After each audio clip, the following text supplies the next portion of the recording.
පාන් ගෙඩියක් ගින හන්දියට ගිය කොල්ලට මෙහෙම උනේ. අර බයික් කාර්යයත් එතනමලු. බවුසරේ ඩ්‍රයිවර්ලා හැට උසාවි දානවලු. උසාවි නෙමෙයි ඕක විතර මරලා දාන්න තිබ්බේ. කොහෙද අරුන් පැන්නනේ මැද්දට. දැන් ඉතින් ඕවා කතා කරලා වැඩක් නැහැ. කොල්ලගේ ජීවිතේ බේර ගන්න තිබුණොත් ලොකු දෙයක්.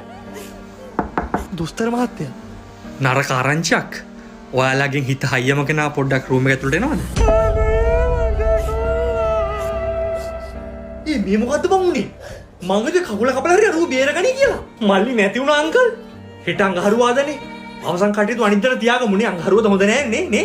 මේ යන ගමන් ටෙන්ට් එකකට ගියාගෙන යමු නැත්නම් අන්තිම මොහොතේ ඕක තමයි හොයන්න නැති වෙන්නේ.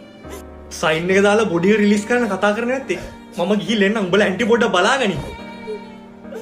ඔයාද හිත හයියම කෙනා. මට වයිෆ්ගේ බර්ත්ඩේ එක අමතකුණා. ඉතින් අද හවස අපේ ගෙදර ලොකු රණ්ඩුවක් අනිවාර්යෙන්ම යනවා. හිත හයිය කෙනෙක් විතර ඔයා කොහොමද ඒ වගේ දෙයකට මූණ දෙන්නේ? මොකක්? ඒකට නරක ආරංචියක් කිව්වේ? ඒක තමයි වයිෆ්ගේ බර්ත්ඩේ එක අමතකුණානේ. ඉතින් ඕක කොහොමද නරක ආරංචියක් වෙන්නේ? තමුසට ගානක් නැති වුණාට මට ඒක පට්ට නරක ආරංචියක් කොයි? ඈ? ඒකට මේ ඇක්සිඩන්ට් වෙච්ච එක? එයා හොඳින් ඉන්නවා. මොන්න හු. Acabou. ඒ මැරෙන්නේ නෑ බං පණ පිටින් ඉන්නවා.